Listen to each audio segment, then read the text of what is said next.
Hello and welcome to just a review of the Wexford Senior Football Championship Final, the Dominic Smith Electrical Wexford Senior Football Championship Final.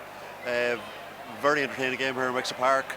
Castletown came through a bit of a fright at the end of the first half to exert their dominance again in the second half, and I suppose been fairly enough, Billy.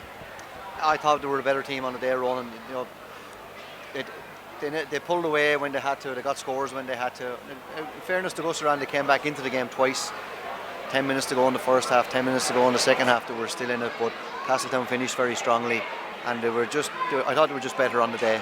Like James Holmes, we know all his potential, but he really produced it today. He's always a good player, and you talk about potential. To fulfil your potential at 38 years of age is an amazing achievement. You know, he deserved man of the match because you have to take into account the overall picture. He's 38 years of age, he's been around a long time. He was playing wing forward.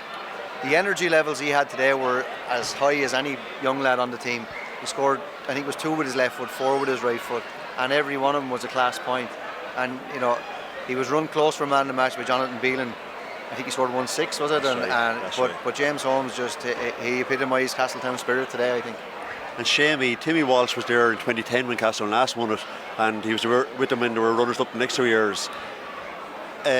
In 2014 they were semi-finalists, 2015 semi-finalists, 2016 semi-finalists, 2017 semi-finalists, 2018 semi-finalists. Timmy comes back and they win the championship again. Yeah, he got him across the line. Yeah, they were very well organised. You know, it looked like a team that were well drilled. Everyone knew what they were about, what they were supposed to be doing. You know, and hopefully some guys have it. You know, and they had to get it across. And you know, they were, like Billy said, they were worthy champions. You know, started well, got a goal early, but even at that, they looked. Even though Gusserane kept coming back at him from time to time, they never looked as if the title was in doubt. You know, they looked like they were going to get there, regardless of what. You know. But it was a good advertisement for the game of football in Wexford. I would, even though I say Castletowns was there to win and they had their little fright there about half time, it was a good old advertisement. Well, it was positive. There was both teams tried to play football, which is always, you know, it was a good thing. It was easy to watch.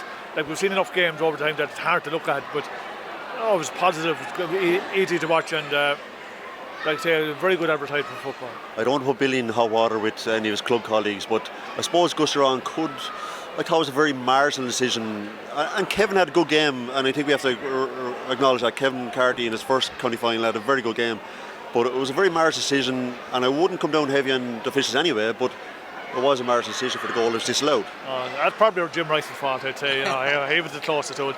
Look at. They were that close to it than what we were. Absolutely. You know, absolutely. The boys made a call, and you know, it's not if you had 2 guys who had never been in a football match in their life, 2 of the most experienced guys that played football, and they were the closest to it. They made the call, and that's the way. I think you have to trust their call. I spoke to the lad. They gave it very good consolation. It wasn't a split second decision. They gave it good consideration. The job of the umpire is to call a score first. The ball went into the net and they signalled the score, and then the referee came in and asked him, was there a problem? And there was it. I asked Ger Halligan after, he said Gusserane player's foot was inside the square before the ball came in, and the rule is from a dead ball you can't be in the square before the ball. Yeah. So you know, good call, difficult call, tough on Gusserane. You know, crucial stage of the game when they were coming back into it. But as you say, I thought Kevin, and I would be biased, I thought he had a great game. Absolutely. When you look at the score, 5-26, and there was only 4 scores from frees. Absolutely. That's amazing. It's a testament to both teams as well, because they wanted to play football. There's no protestations to him, Billy. I mean, people are happy. The players are happy enough with the game has been played. You could see no frustration with Kevin. We're not talking about the referee. We're talking about one decision. Yeah. We're not talking about the referee. Yeah. So that, you know, that's a good sign. Absolutely. But after that goal was ruled on, Castletowns came back with a goal, and you thought that was it. But Gusserane then got back into it before half time, which again is the fragility of that Castletowns mind, but yet Castletowns this time had the strength of mind to overcome those setbacks. Yeah, but they have the advantage too. They have Colin Morris still there. I know he's 40 years of age, but as centre back he dominated the game. Like he calls the shots, and like young guys around him respect him, and you know, I'd imagine when Colin tells you to do something, you do it, and that's. But like I said, they were very well organised, and like I say, I could never, even as Gusserane kept coming back down again, couldn't see any other result. You know, I could never see him catching him. You know. I spoke to Colin early in the year this year, back in January or February it was, and I was asking him was he going back, and he said, Billy, I want to go back as a senior player. He said, I want to be on the team. He told me they had good players coming through. He just had great faith in what was coming through this year, and he wanted to be part of it. Boy, was he part of it. And a testament to his fitness and his application and dedication. He was left on the field, you know, after the 65 minutes, whatever it was, he was still on the field. He wasn't taken off due to his age or due to his lack of conditioning or fitness. And it just epitomised everything about Castletown today. Not to hold too much longer, and really thank you for your time. Ben had a hamstring injury. Ben wasn't involved in the game for too long. A lot of Castletown people around me wanted him, you know, nothing against him, he just wasn't able to move, wanted him off. I said no, leave him on, it's occupying them. And God, I thought he delivered a bit. He set up a goal and all. I thought he delivered a bit towards in the last quarter. You could see in the semi-final he got a serious injury, and you knew today he wasn't moving freely either. You know, but I was delighted to see him getting the score before it was over as well, because he did. Yeah. He walked even though he knew he tried really hard, even though he was carrying an injury, and he was to play no when you're, you know, your body wants to be somewhere, but you're just not able to get there. You know, and he was restricted, but even at the end he was back in the back line helping out and all, and like I say, someone like Ben, nice for him to have a senior football medal in his pocket as well, because he's played a lot of football. Absolutely. Yeah, and it was a smart move by Castletown because he occupied Gavin Sheehan for the game. You know, one of the best defenders. I think he's been one of the players of the year this year. Yeah. And Gusserane had to put Gavin on him, you know, but near the end they took him off him. Gavin scored a goal, so the decision was justified. But still Ben came into the game. Yeah. But it just shows his worth, his value, and his contribution, and a fantastic point at the end of the game. And it is nice to see him have a medal in his back pocket. Oh yeah, he definitely justified being left on the pitch. And overall, the county championship this year, lads, what are your abiding memories of it, or do you feel it will help Paul Galvin and those lads going forward, that there's possibly new, like Liam Coleman and all, there's a few new seeds, all right? Look, no doubt some new players came through this year. Some Sean, hopefully they'll dedicate themselves. Hopefully they'll put their hands up and say, I want to be part of the Wexford team. You know, there are lots of players there. It's whether they'll have the commitment to go ahead. And if they do, you know, things will be promising. If they don't, I don't know what happens.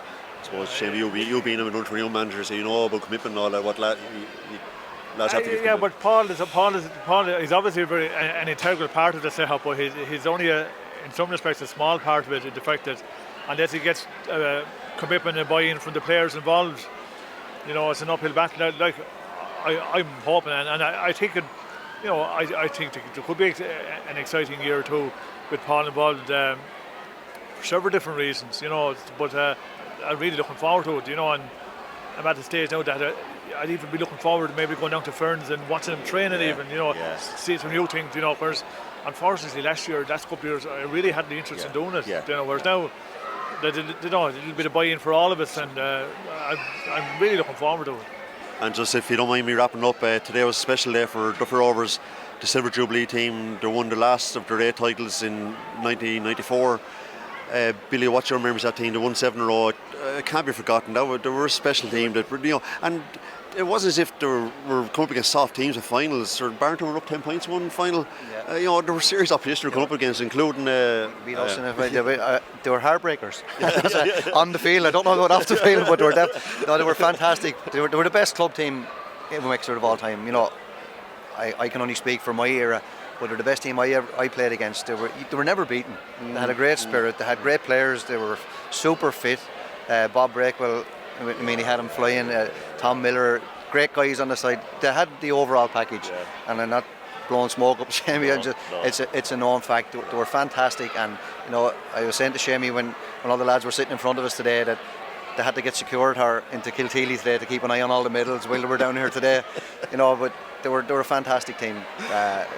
Credit to their club and parish, and you know, you could nothing but be envious of them for what they achieved. And Seamie's only was going through the paper cuttings during the week that just the dust brings back to you. Just when you brush all that dust off, wow, what an era! I was waiting to be part of, and no matter what the years go by now, but the memories can never be taken away, you know. And we had some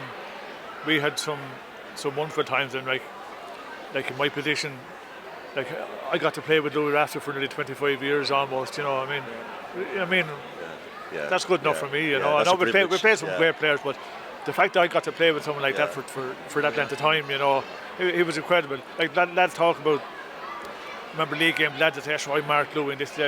Marked him in a league game. Louis was thrown down a bit, but when the ball had to be won in the championship in the game, there weren't too many won balls on him, you know. And like I said, there were great times. Hopefully we'll see him again. No, it's very, very difficult, but it'd probably be difficult to see someone winning that many again. But it probably probably not good for football that it happens either. But you know, you don't worry about that when you're part of it, you know. But like I say, they were a great group of lads, and it's still hard to believe only 5 players started all 8 finals. You know, it's staggering, yeah. You know, you'd wonder where the rest of them came from. You know, but that's But the thing about that, Billy said, or you said there a few minutes ago, there were some great teams that time. Sarsfield, Starlights, Gusserane, Bunclody. I mean, and the Burntown then came into it as well, you know. But like I said, and it's as hard now to win as it was then. I mean, it's no easier to win a county championship, you know. But there were great times, you know, and lads like Billy, Ger Halligan, Jim Wright, and all. We still meet matches and still go back over the years, you know. And look, there were great times, and today it's the end of it from this side of it. But you know, that's the way it goes. But you always have the memories. Absolutely. Look, thanks again. I enjoyed reliving the memories with you lads, and enjoyed reviewing the game with you, and it's a pleasure, and we look forward to it again next year.